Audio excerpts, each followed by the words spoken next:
আয়ারল্যান্ডের বিপক্ষে test series জয় আনন্দের, তবে ব্যাটসম্যানদের ইনিংসগুলো আরও বড় হলে সেটা দলের জন্য আরও ভালো হতো। টেস্ট উন্নতির আত্মবিশ্বাসটাও মজবুত হতো মনে করেন টাইগার ক্যাপ্টেন নাজমুল হোসেন শান্ত। ঘরোয়া ক্রিকেটে 4 দিনের ম্যাচগুলো খেলার প্রতি গুরুত্ব দেন তিনি। ঢাকা টেস্ট জয়ে বোলারদের কৃতিত্ব দেন শান্ত। বিশেষ কৃতজ্ঞতা প্রকাশ করেন সাইলেন্ট ম্যান স্পিনার তাইজুলের প্রতি।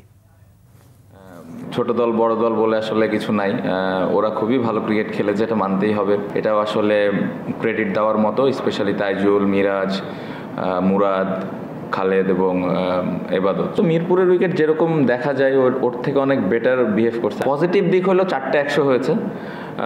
নেগেটিভ দিক আমি বলবো যে 100গুলো আরও বড় হতে পারতো। এখান থেকে যদি 2টা ডাবল 100 হইতো তাহলে এটা আরও ভালো হতো। 50গুলো যদি 100 হতো তাহলে আরও ভালো হতো। এটা আসলে এনাফ না। আমরা যদি আসলে ভালো দল হইতে চাই, ভালো টিমের এগেনস্টে ম্যাচ জিততে চাই, তাহলে এই রানগুলোকে কনসিস্টেন্টলি আমরা কত বেশি করতে পারছি। সো লক্ষ্য এটাই থাকবে যে নেক্সট ইয়ার যেই 12টা টেস্ট আছে, যদি সবগুলো খেলার সুযোগ হয়, কিভাবে আমি আরও ইমপ্রুভ করে আরও ভালোভাবে দলকে কন্ট্রিবিউট করতে পারছি।